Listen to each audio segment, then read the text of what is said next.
documents in the 17th century and 18th century. It's true that a certain number of Arabs arrived in Palestine in the 19th century as a result of movements of population in the Ottoman Empire. So you have 5 villages, for example, of Bosnians in Palestine at the end of the 19th century. You've got 2 villages called El Misr in Palestine in the beginning of the 20th century, meaning they came from Egypt. Misr being the Egyptian name for Egypt. So there were people coming into Palestine. In the 20s and 30s, a lot of migrants came in just for seasonal work, to pick oranges or pick this or pick that. But there wasn't much official immigration. There was almost none. It's several hundred per year came officially as immigrants into Palestine, as opposed to thousands of Jews who came in officially. And there was a certain number of illegal immigrants, but nobody knows how many. And as I say, many of them were seasonal, not real settlers. So what you have at the end of 47, which is what we're talking about, is not really very many newcomers from outside, but really original native inhabitants descending from earlier centuries. So I think it's wrong. If Gilbert writes that there was massive Arab immigration into Palestine, it's not true. There were 600,000, there were about 450,000 Arabs in Palestine in the 1880s. There were 650,000 in 1919, 1920, when the British more or less counted them. And from those 650,000, you end up with 1.2 million in 1947. And this would seem to be more or less a normal rate of increase, given the better health conditions and so on, under the British mandate. Not as a result of mass immigration, but as a result of procreation and survival rates among children. Yeah, I mean, He does say it's comparable to, close to the Jewish number. No, it's not true. It's not the immigration is not true. Okay. And nobody actually knows. I'm saying this with limited liability in the sense that if there was a large immigration, it would be illegal and therefore unreported. Right. But I think that statisticians have worked out that the growth rate from 1919 to 1947 is fairly normal. The numbers are fairly normal given survival rates and so on, and cannot be as a result of immigration. Wait, no, there's several other things. Yeah, trying to find where I wrote them down. One second. Why did the Americans and British think? I don't know. Look, intelligence agencies always make mistakes. Israel didn't think the Arabs were going to attack in 1973, and they did attack. So intelligence services make mistakes. I think the British and the French, I don't know about the Americans, but the Americans probably relied on the British. So the British thought they had trained a good army in Jordan. They had trained the Iraqi and Egyptian armies and armed them. They knew the Haganah didn't have heavy weapons, artillery, tanks, combat aircraft. So they figured, well, the intelligence appreciations are that if the Zionists end up fighting the Palestinian Arabs, they will beat them. But if they fight the Palestinian Arabs and invading Arab armies, they will lose. And I think they were probably motivated by the fact that they had heavy weaponry and the Jews didn't. This is what I assume. But as we know, it was a mistaken assumption. What was the third thing you said? I just mentioned the language of Resolution 189. No. All in Palestine during the 20s, 30s, and 40s lived residents of Palestine, which was a British mandate territory, and they all had ID cards which said Palestine resident, whatever. So Jews and Arabs were Palestinians. Right. It's only after 48.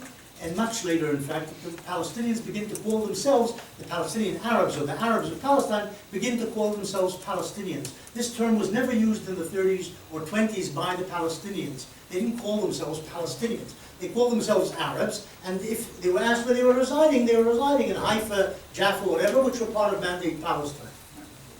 It's a modern term, essentially. Right. Somewhere from the 50s it begins to appear. Palestinians are Palestinian Arabs.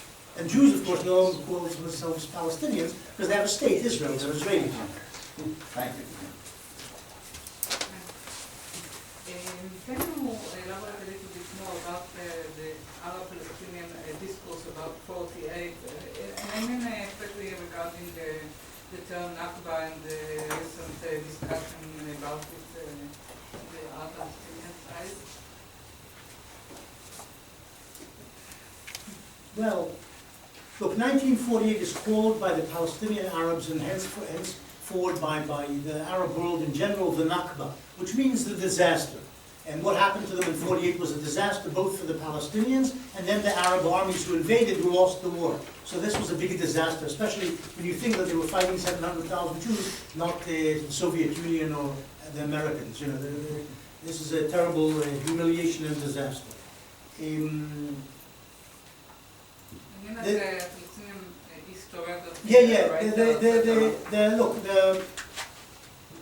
Well, there's a number of different things I can say.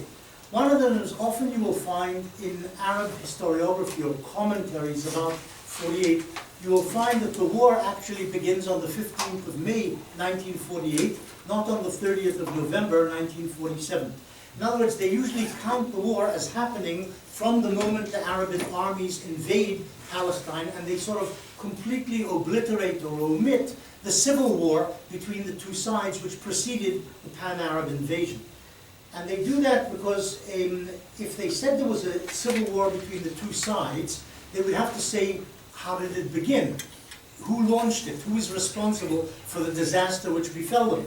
And if they say it's the Palestinians began the war, and then the Palestinians suffered disaster, refugeedom and so on, it would be they were culpable. So they sort of omit that part, and they basically say, before May 48, hundreds of thousands of Palestinians were expelled, and then the Arab states invaded, maybe to save the Palestinians or help them. But they don't say that the Palestinians actually initiated the war in November, December 1947. So that's one thing which I think is important. The second thing is that they say that, well, Zionism is seen as a type of colonialism, or if you like, an agent of imperialism. And were supported, which explains why the Palestinians and the Arabs lost the war. If they were agents of the British and the Americans, well, they had this enormous backing, and the Soviets also joined them. They had this enormous international backing, therefore they won the war and we lost the war. Or therefore we had no choice but to leave Palestine or become refugees because the force against us was so overwhelming. That's one of the parts of the Palestinian narrative. And it omits several important facts, which are facts, not opinions or interpretations. One is that the British opposed partition and opposed Jewish statehood. They abstained in the vote on the 29th of November 47 at the UN, and they did not support the establishment of the State of Israel, and in some way certainly armed the Arab states, Iraq, Jordan, and Egypt until the end of May 1948. And their officers served as the commanders of the Jordanian army throughout the war. So the British in some way supported the Arabs, though it's not true, as Ben Gurion thought, that they supported the Arabs to destroy the Jews. They didn't want that as an outcome of the war, but they didn't support Jewish statehood and sort of bowed reluctantly to the will of the international community and sort of said, okay, there should be a Jewish state, maybe slightly smaller than what the United Nations had allocated. That was essentially British policy through 48. And in serving that, they helped the Arabs in some way in the course of the war. They didn't support them if their aim was to destroy the Jewish state. That's important. But in the Arab memory and in the Arab national consciousness, the British are the villains, the foreign villains of the peace, because they supported the Balfour Declaration, they sustained and nurtured the Zionist enterprise for 3 decades, so the Arabs will say, and supported the Jews in the 48 war, which is totally wrong. But this is how they remember it.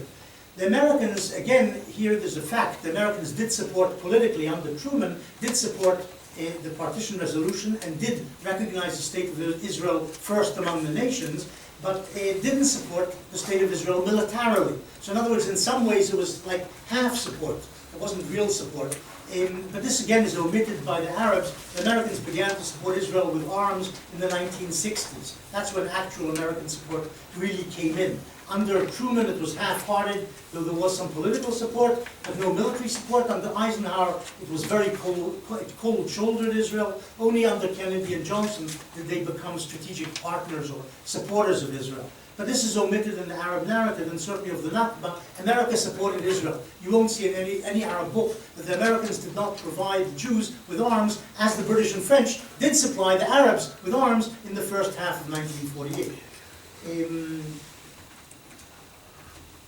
according to the Arab narrative, the Jews intended to expel the Arabs from Palestine. This was Zionist policy. This was Zionist ideology on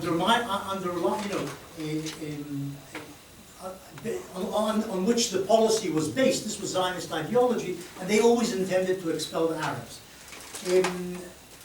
The story is much more complicated than that, but it basically is not true. The Zionist movement did not, as a movement, intend to expel the Arabs. There were Zionist leaders who, from the late 30s, supported some form of expulsion, but the movement, as a movement, never endorsed expulsion and believed, certainly until the late 30s, that immigration by Jews to Palestine would lead to a Jewish majority. Not expelling the Arabs, but lots of Jews would come from Eastern Europe.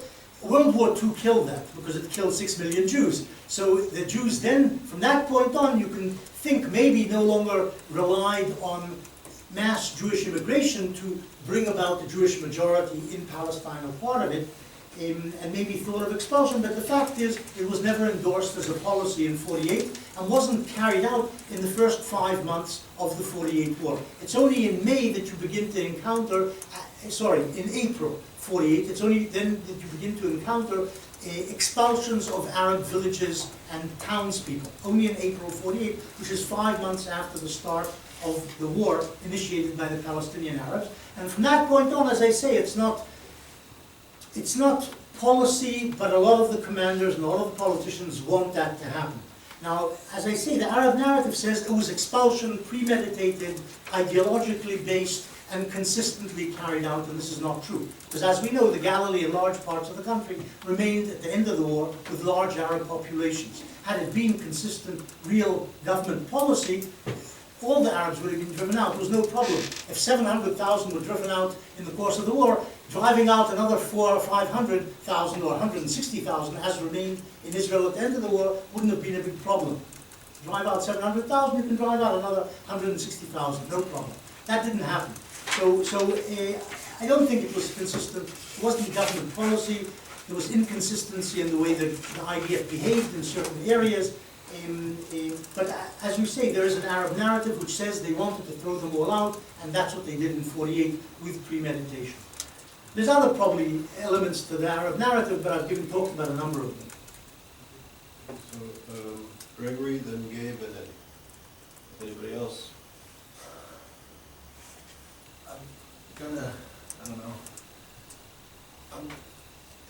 It's just interesting to hear what you're saying about this, and how do we as scholars fighting anti-Semitism deal with this.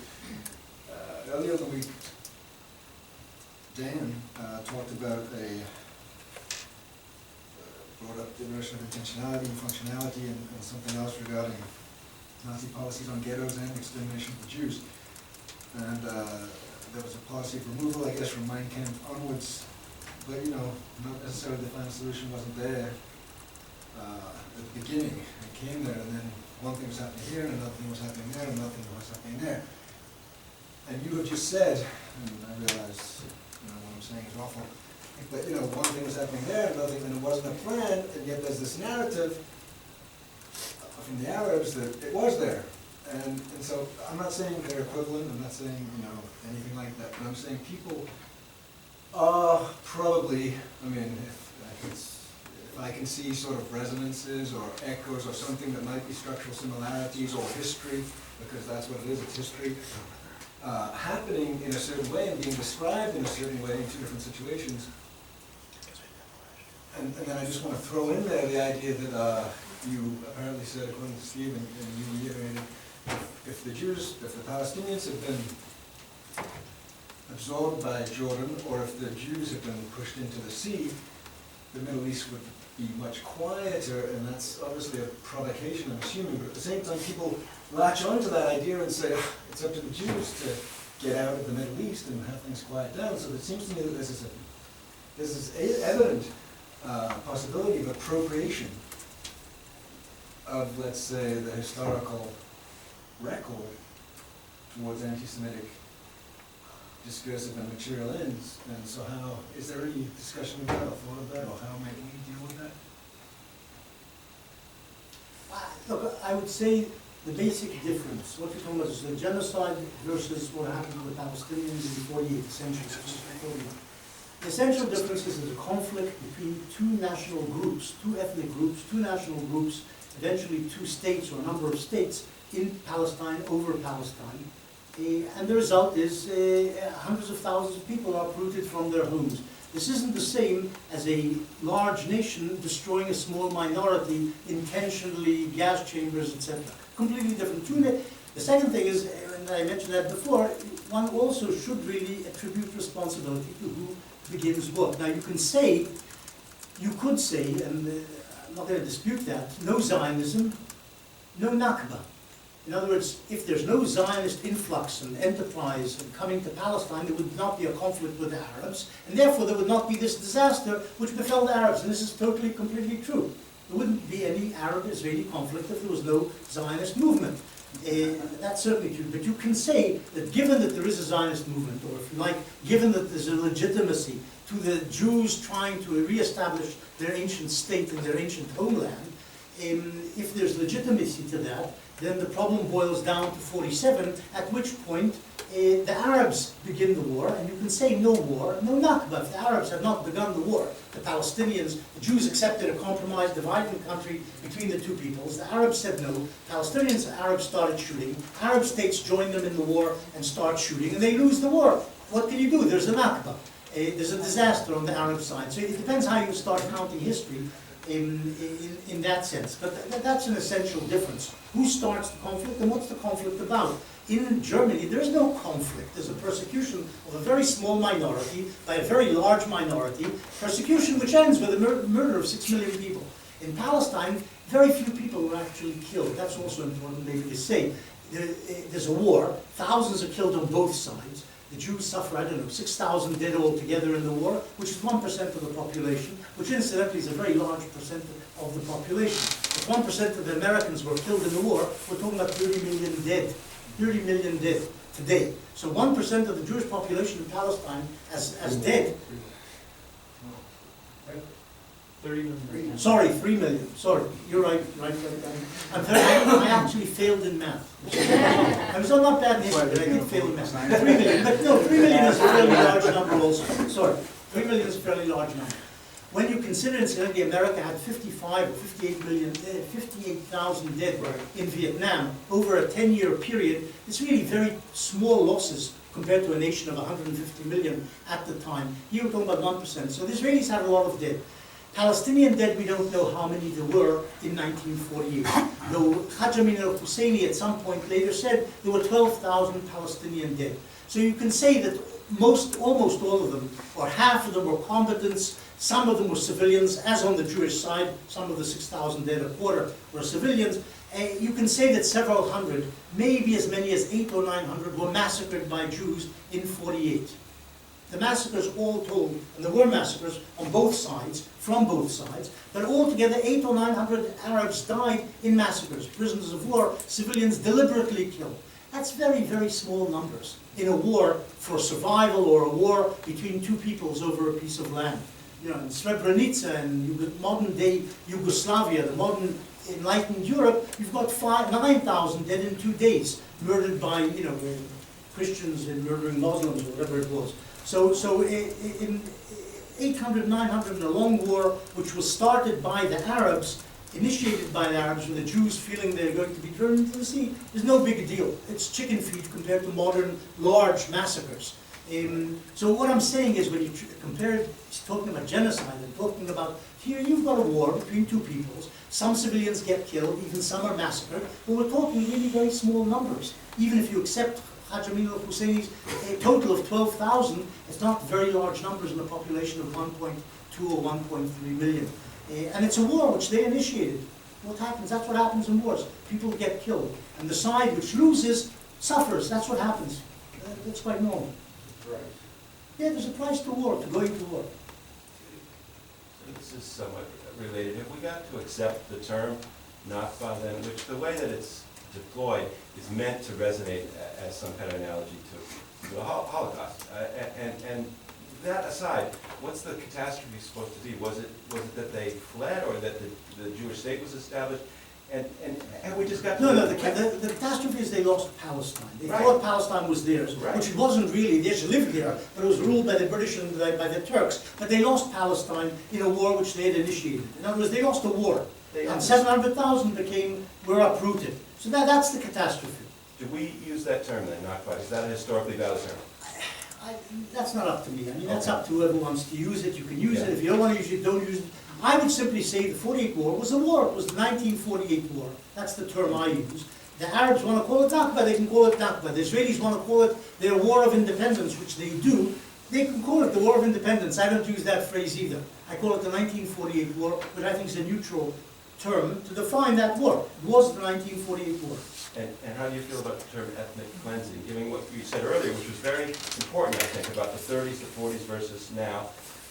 Ethnic cleansing is a term from the Yugoslavian conflict, I think, in the 90s.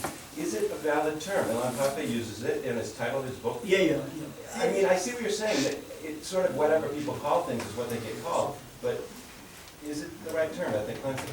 I've been asked that about, was what Israel did to the Palestinians in the course of the war ethnic cleansing, and I would say there was a partial ethnic cleansing. Why do I say partial? In one or two places, or in a number of places, especially Lydda and Ramla, the most significant, there was expulsions. So to that extent, there was an ethnic cleansing of Arabs in Lydda and Ramla and several other sites. But I wouldn't say what happened is an ethnic cleansing, because the majority of Arabs left their homes, fled from their homes as a result of the war, not somebody going there and ordering them out. That's what ethnic cleansing is. Most of them left their homes as a result of the war, not of a policy. There was no policy of ethnic cleansing. And most, as I say, left of their own volition as a result of fear of war.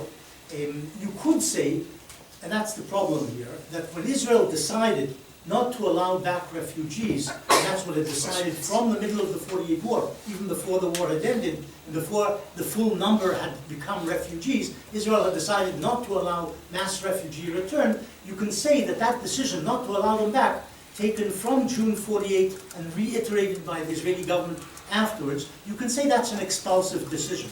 That the whole thing, one could call it ethnic cleansing. I think that's a misnomer when applied to what happened, because it's very piecemeal, very incidental. It depends where, what, months, places, different things happen.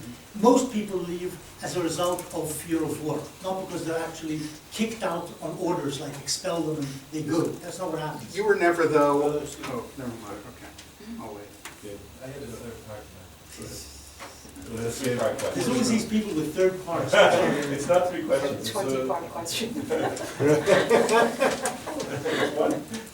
Could you, if you were able to get into those closed, I'm really curious about this, Arab archives, were you to be able to get in there, were they open to you? What would you be most interested in looking for? What would you...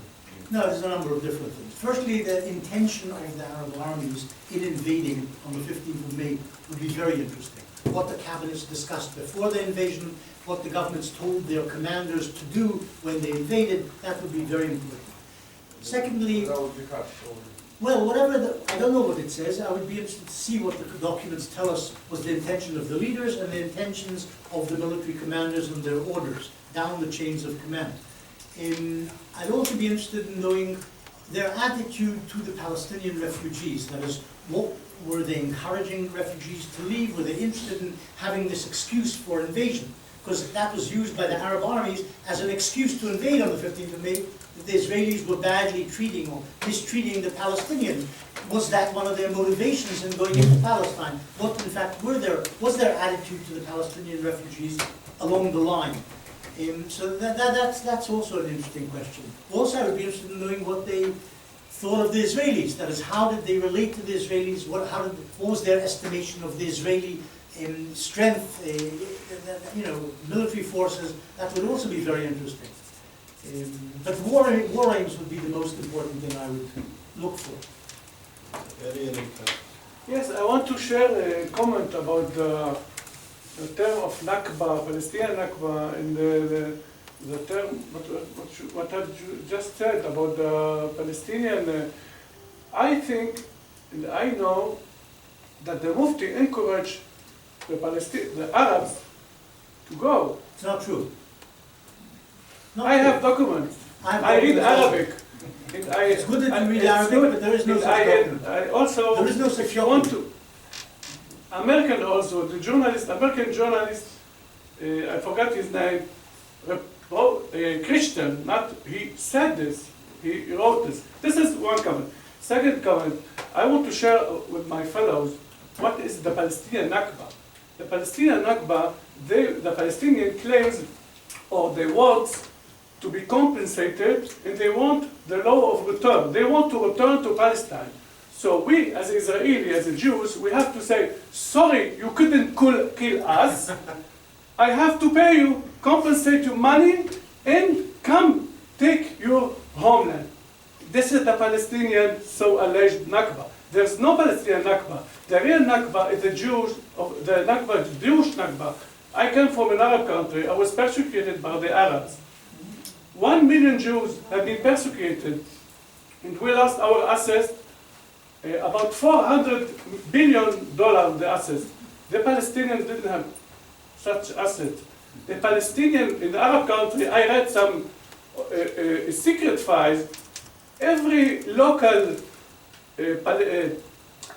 for example, when the Palestinians refugee, when the Arab refugees were in Lebanon, the Lebanese saw the Palestinians or the Arabs taking money from UNRWA, taking sugar. So everyone wanted to be refugee.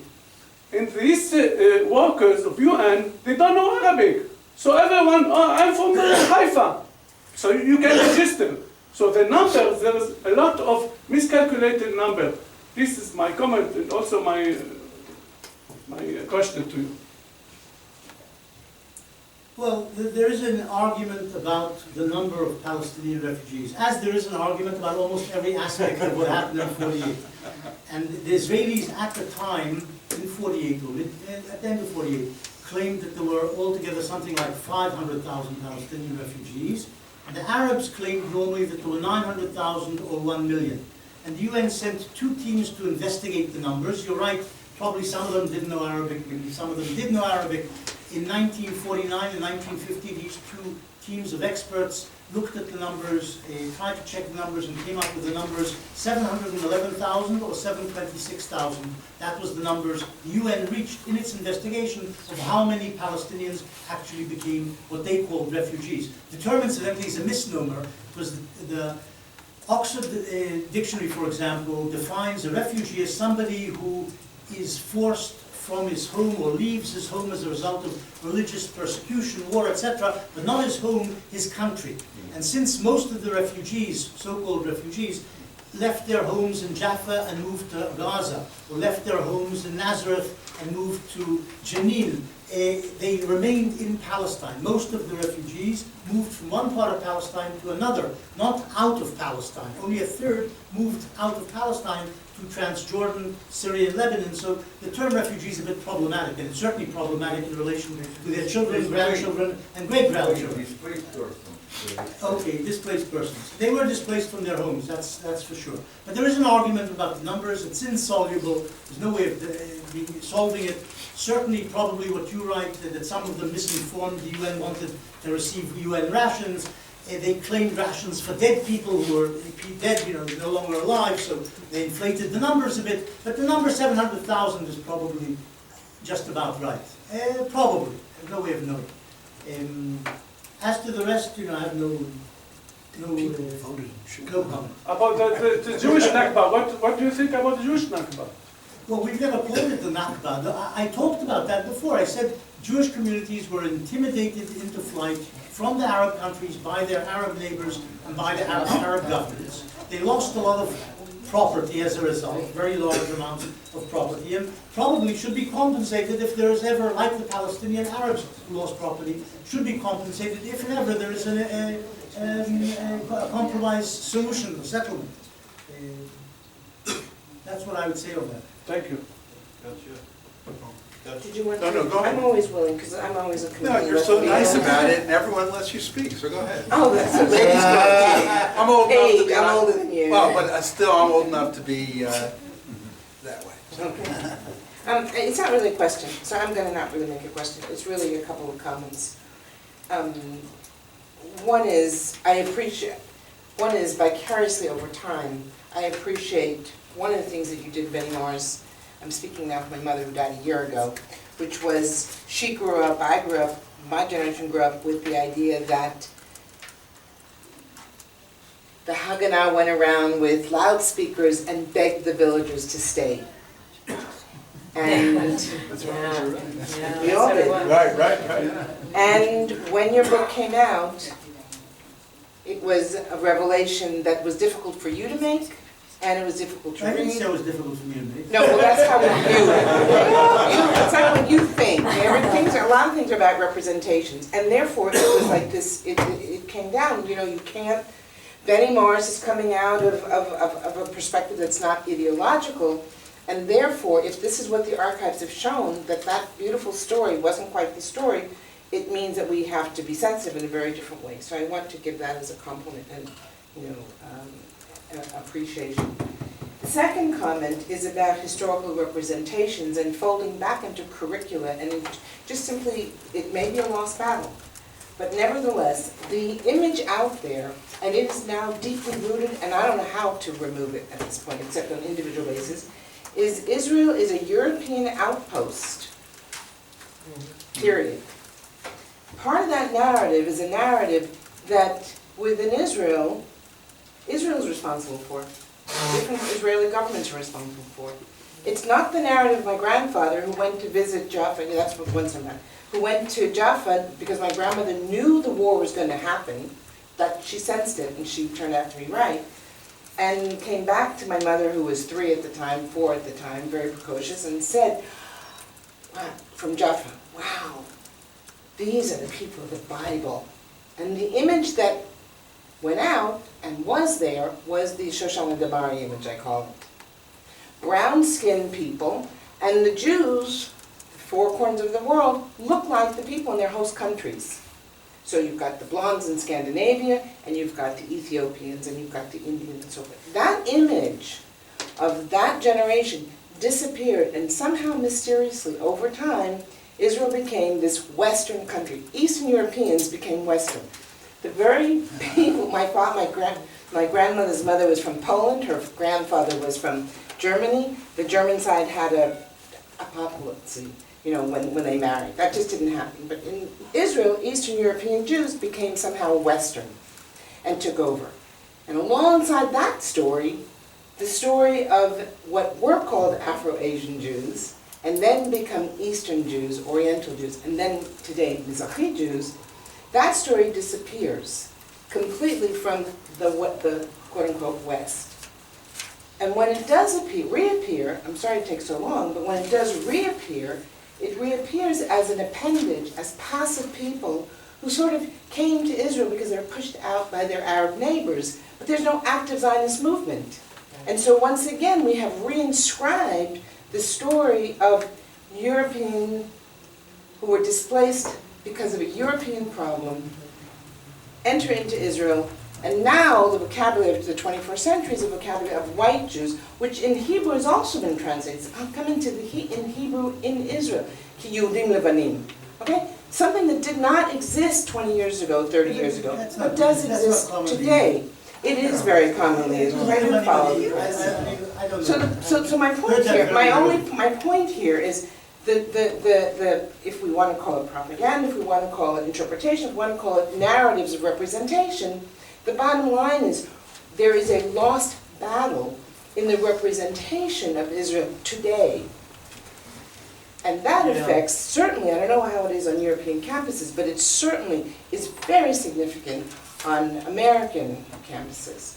So there's a whole range of things I would say to different parts of what you said. And it's probably, I'm sure it's right, that is the thesis, what you're saying is correct, that Israel is represented as a European outpost and therefore, colonialist and therefore whatever.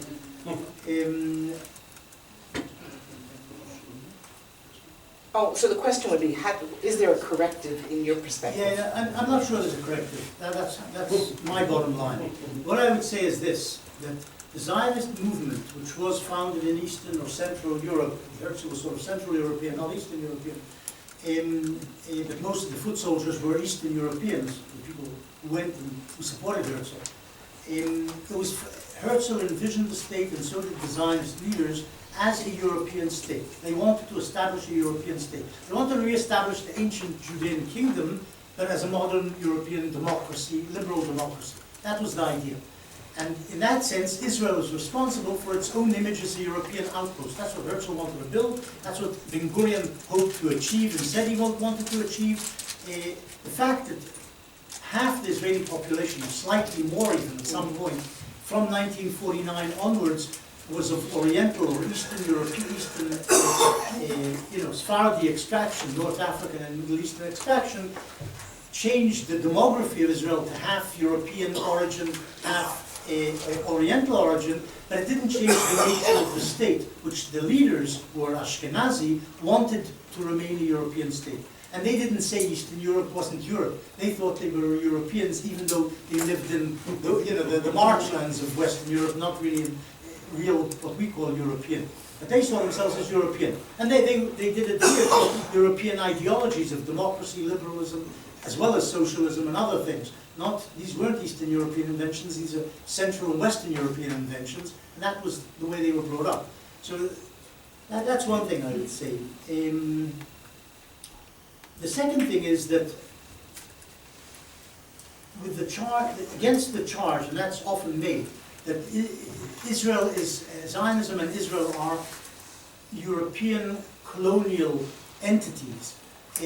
I would say this is incorrect.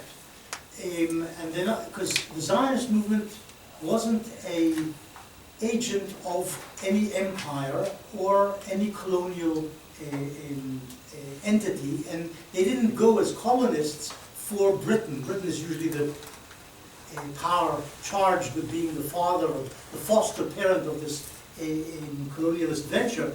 It's true the British supported Zionism in 1917 and up to about 1937, but they weren't the initiators of the movement, and beyond these 2 years weren't the supporters or nurturers of this movement, except for those 20 years. The Jews went to Palestine as agents of the Jewish people. That's how they saw it. The Zionists saw themselves as the vanguard or the agents of a Jewish people resettling in its ancient land, not going to some third world country to exploit the natives or the natural resources, which didn't exist, of course, in Palestine. But they went as agents of a people who had been dispersed and displaced from their homeland, etc. So there is a problem with that because they were Europeans. In that sense, they were colonizers in a third world country who had come from Europe, and they established colonies. Their moshavot, their original settlements were called moshavot, and a moshava in Hebrew is a translation of colony. So they established colonies. Each moshava, each little settlement was called a colony. And they hoped to branch out from each of these colonies, each of these settlements of 200 or 300 people, to further colonies, to expand around the country. So the idea was expansionist. This is true. The whole Zionist enterprise was an expansionist enterprise. They wanted to settle certain places and then expand into as much as they could of Palestine. That was true. And the settlements they established were called by them colonies. But in the sense of being agents of an imperial power, they weren't. If it served their purposes, they were willing to play ball with Europeans like the British. But they weren't agents of the British, they were playing the British so that the British would help them in their enterprise. That's how it actually happened.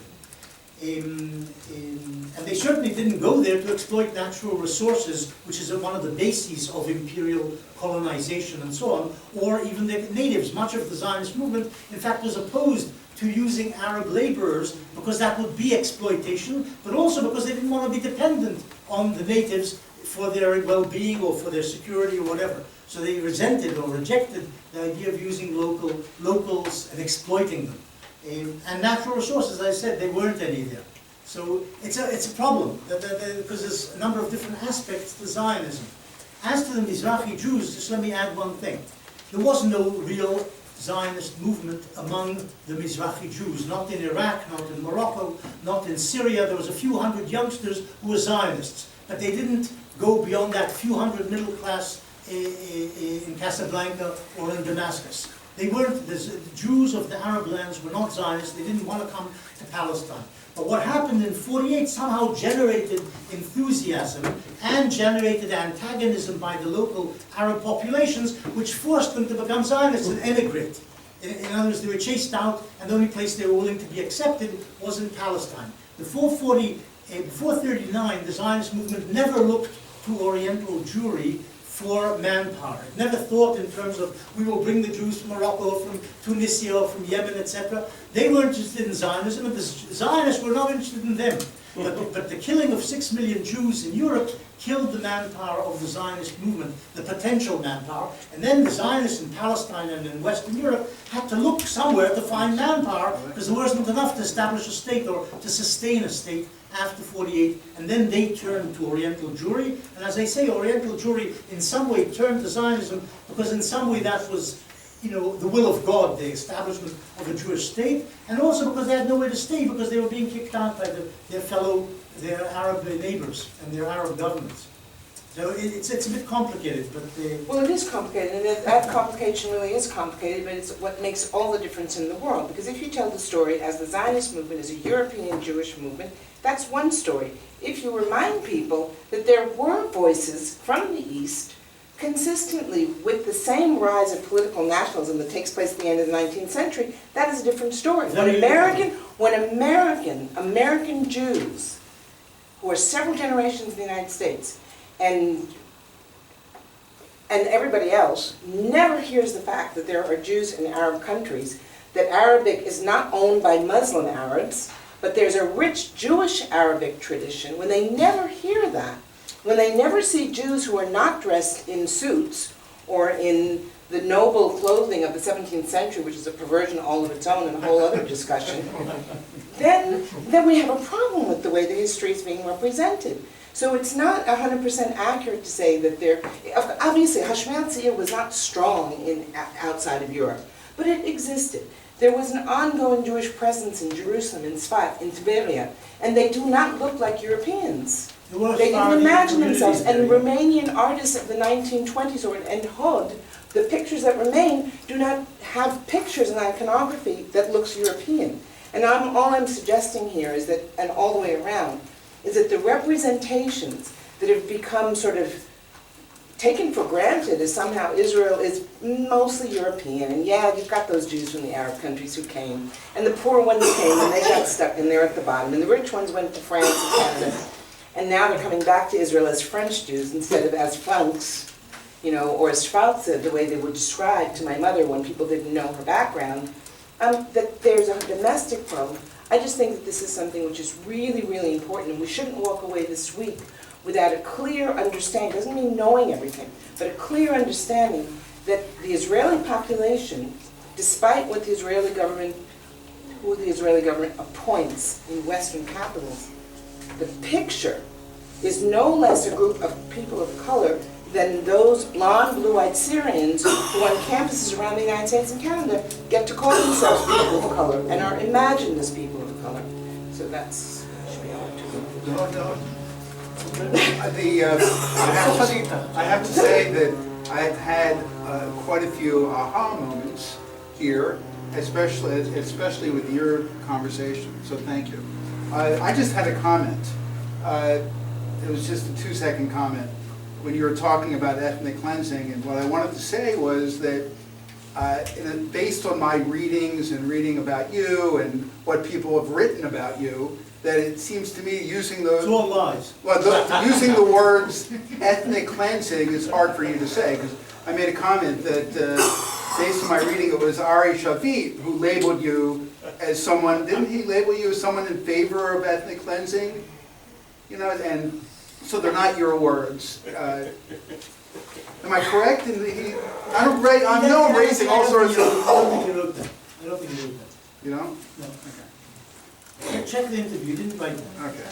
In fact, I said in the interview that I oppose ethnic cleansing on political and moral grounds, speaking of the time I was writing, he was writing the interview, Yeah. 2002 or whatever. Well, what I heard was that your discussion about how you might have, if you advise Ben Gurion, or what if there's an apocalyptic event, he said that's ethnic cleansing, and you didn't use those words.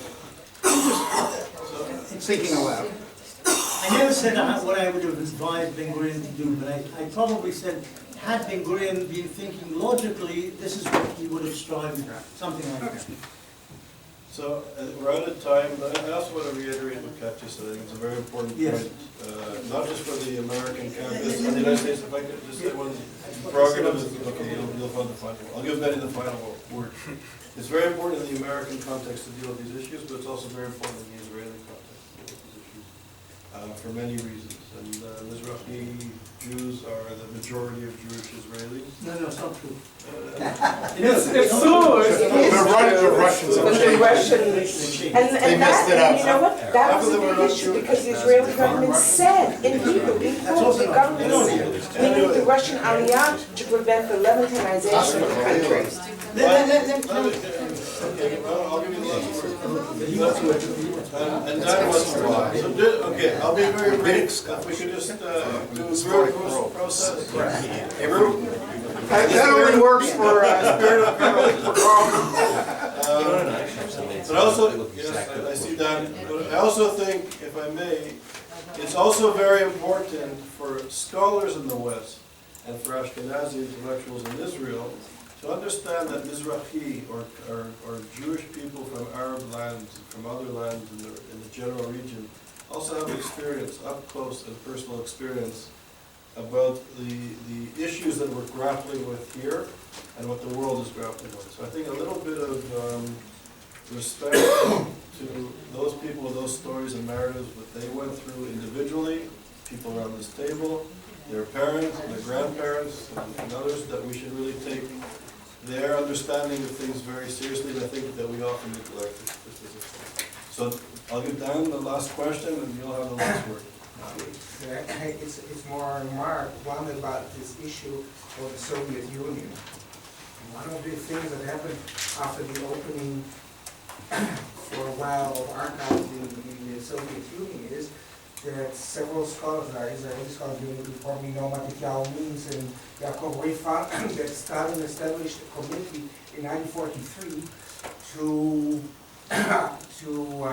plan the post-war period. And one of the things that they found was that the Soviets thought that there would be a major problem with Jews in Eastern Europe after the war, and therefore they encouraged those Jews after the war to leave Eastern Europe for Palestine. Right? And so what was taught in Israel as a kind of Hassamba story, as we call it, how they got through the borders and cheated the Soviets and the other countries, that wasn't true. So there was this idea, there was also another issue about creating a socialist environment in Palestine, which started in 1941-42. So, and there's another research on that. So the issue of the Soviet Union being in favor of establishment of Israel starts not only because of anti-British policies. There's one thing. The other thing is regarding Jews from the Arab countries. There were Zionist movements in Tunisia and in Morocco, and so they were not as strong as in Europe, but they were connected with the European movement. I once worked about Hashomer Hatzarim in Belgium, and I was perplexed by the fact that they had summer camps with Jews from Tunisia because they spoke French and the French Jews. But what happened again in 1943 in the Zionist movement, you have in Israel, Yechiam Weitz wrote about it, that they suddenly start to understand that a major part of European Jewry, who would be the future population of Israel, will not be there anymore, and therefore they already plan, as from the end of 1943, to invest more in promoting immigration from the Arab countries. So it's not in 49, 48, 49, but it starts in 43, and the results are, of course, after the establishment of the State of Israel. Okay, last word to Professor Morris. Oh yeah, as far as I know, the numbers involved in the Zionist movement in the North African and Middle Eastern Jewish communities were very, very small. We're talking in hundreds, we're not talking in tens of thousands or hundreds of thousands. And in truth, only hundreds of immigrants came from the North African and Middle Eastern countries to Palestine, as opposed to hundreds of thousands who came from Europe. And that's the plain fact. Now, this is less important than the fact that after 48, 49, hundreds of thousands of Jews from Oriental countries came to Israel, and Israel became effectively half European, half in terms of its the origin of its people, and half in North African, Middle Eastern, and later on even also Ethiopian. So this is important when anybody's talking about Israel as a European country. It's a population is only half European and half from these countries, and should be seen in this way as well. I think that's an important point to make. But this doesn't mean that one has to change the history of Zionism to Orientalize it. It wasn't an Oriental movement, it was Eastern European, Central European movement. That's what it was, for good or ill. That's how it emerged. Okay, so on that note, on behalf of everybody, thank you, Benny. So just a reminder.